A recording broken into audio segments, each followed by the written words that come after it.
light of a fading day, there is a slender hand reaching out, a fragile silhouette crossing the empty space between longing and belonging. It stretches towards something just beyond its grasp, a tender whisper hovering in the silence, a quiet yearning for approval that feels as elusive as mist slipping through fingers. The air hums faintly with an invisible ache, the soft pulse of wanting from someone who remains distant, unavailable, withholding. Imagine standing on a shore, watching a ship drift farther, its light flickering, a beacon just out of reach. This is the heart of emotional scarcity, the silent hunger that lives in the spaces left cold by absent approval. The paradox is quietly cruel. We crave most the approval that refuses to come, the warmth that is withheld, the face turned away, like moths drawn not just to light, but to the flame that burns too hot to hold. Why is it that the approval we seek with the most desperation often comes from those who deny it? Why does absence seem to shout so much louder than presence? In these moments, craving does not simply ask to be seen. It begs, pleads silently in a language without words. It is woven into the very texture of our skin, a rhythm in our heartbeat, a shadow on the mind's wall. And yet, it is the shadows that give shape to the light. As we peer into this quiet tension, an unspoken question swells beneath the surface. What does it mean to long for approval from those who withhold it? And what does that reveal about the landscapes of our own hearts? At first glance, the desire for approval seems straightforward, a universal human experience, a need for connection, affirmation, love. But peel back the layers and a subtle paradox emerges. The very people whose approval we chase with fervor are often the ones who withhold it, leaving us suspended in a space of craving and confusion. This is the dilemma of emotional scarcity. It is not merely a lack, it is a dynamic tension between absence and yearning, presence and rejection. To understand this paradox, we turn to attachment theory, a framework developed by psychologists to explain how early relational experiences shape our patterns of connection across life. Among its classifications, the anxious attachment style describes those who find themselves perpetually seeking closeness and approval, but never quite feeling secure or satisfied. Their emotional radar scans for cues, their hearts caught in the invisible web of, will I be accepted? Will I be enough? This is where emotional scarcity nests and feeds on the ache of uncertainty. Attachment is not just about childhood. It reverberates through romantic relationships, friendships, even the way we relate to ourselves. When approval is withheld, whether intentionally or unconsciously, it creates a void that amplifies craving rather than diminishes it. The mind hustles to bridge the gap, to find reasons, to reconcile the desire with the reality of absence. This is partly where cognitive dissonance unfolds, a mental friction that arises when our belief in being worthy clashes with the hard evidence of withheld approval. The deeper we delve, the more clear it becomes that craving approval from those who deny it is less about them and more about the intricate stories our own psyche tells. Stories of identity, of worth, of survival. Stories told in the hush between words, in moments we dare not articulate. This paradox is the pulse beneath the surface of many relationships, a quiet ache that asks, what if the approval we seek is a mirror reflecting our own unspoken fears and hopes?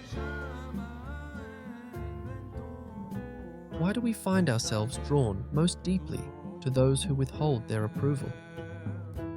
The question feels like a riddle carried in the heart's chambers. Psychologists point toward the anxious attachment pattern, where the child's early experiences of care were inconsistent. Love sometimes given, sometimes withheld.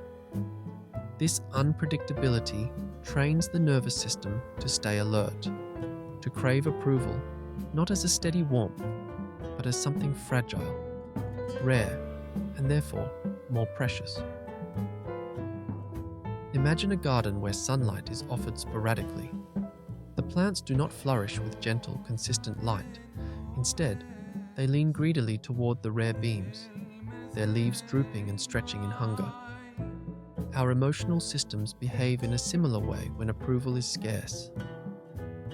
The intermittent reward schedules that neuroscientists study reveal that unpredictability intensifies craving, making the approval feel like a prize worth chasing more fiercely. At the same time, cognitive dissonance propels the mind into complicated negotiations. When faced with withheld approval, the psyche struggles to reconcile conflicting realities: the desire to be loved and accepted versus the pain of rejection or neglect. To reduce this tension, the mind conjures explanations. If only I were better. They don't really see me. It's not personal. These mental narratives sustain the hope that approval might come, preserving the emotional bond despite the absence. This dissonance acts like a mirror reflecting back fragmented parts of ourselves. Our fears of inadequacy, our hopes for acceptance, and the paradoxical comfort found in pain familiar enough to keep us tethered. It is why some return repeatedly to relationships marked by withdrawal and distance, caught in a cycle of craving that feels both torment and haven. Attachment theory also reveals how these patterns extend beyond external relationships into our inner worlds, how we seek validation within the self and wrestle with internal voices echoing judgment or doubt.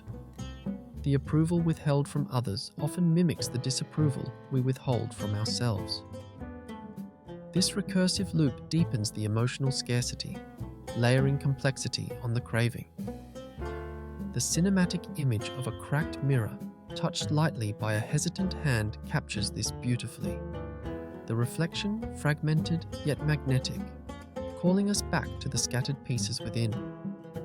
In that fractured surface, we glimpse the profound loneliness that accompanies emotional scarcity, the simultaneous pull of wanting and the pain of not having. Yet, buried within this paradox lies not only suffering, but the seeds of understanding. The very craving that binds us to absence can become a doorway to self-awareness, if only we look through the dim and shifting light of our own longings. At the emotional turning point of this journey, there unfolds a softer awareness, the kind that slips quietly through the cracks of frustration and longing. Recognizing the patterns of craving brings a strange sort of relief, an easing of the relentless tension between desire and denial. It is here, in the stillness that follows recognition, that the heart begins to breathe a little freer. To understand that craving approval from those who withhold it is not a measure of our worth, but a mechanism born from early wounds, untangles the tight coil of shame and self-reproach. It invites us to meet the ache with gentleness rather than judgment. The absence, once a source of persistent pain, transforms into a mirror seeking more than just approval. It asks for presence, for witnessing, and for a new kind of compassionate attention. This turning inward, this quiet witnessing of our own emotional scarcity, reveals the profound complexity of human need. It shows how the spaces left empty by another's withholding are often filled with echoes of unspoken fears and hopes lodged deep within. The craving ceases to be merely a desperate plea and becomes a softly glowing ember of self-recognition. In that ember, there is a subtle shift. the realization that connection is not just about filling a void, but about inhabiting the space with awareness and tenderness. It is less about the approval received and more about the acknowledgement of our own longing, a truth that resonates beneath the surface of every withheld word and each silent glance. Through this lens, loneliness does not stand alone as absence, but as a form of presence, a living part of the human experience that invites empathy and patience. The ache becomes a quiet companion rather than a spur to incessant chasing.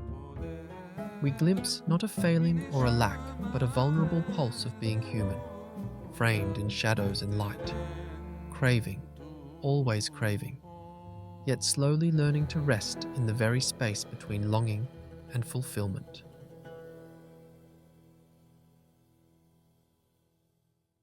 It was never about earning approval, nor about changing the other. It was about presence, the kind that has room for the shadows as well as the light. In embracing the paradox of craving approval from those who withhold it, something soft and vital unfolds within. There is a rhythmic repetition in this understanding, craving and withholding, longing and silence, absence and presence. They dance together like waves shaping the shore, neither fully one nor the other, but always deeply connected. To accept this is to release the exhausting chase, to meet the ache not with resistance, but without needing to fix it. Like a hand lingering on cracked glass, we learn to touch all parts of ourselves, the broken, the yearning, the beautiful fragments that reflect both pain and possibility. It is a quiet reconciliation, a tender presence that honors the complexity of human emotion. In that space, the paradox does not shrink, but grows. An openness to contradiction that holds our fragility without diminishing it. It wasn't about perfection. It was about presence. It wasn't about completion. It was about inhabiting the fragments. This is the emotional truth, tapping gently at the door of our hearts. The soft remembrance that we are enough, not because approval is given, but because we are here, fully seen by ourselves at last.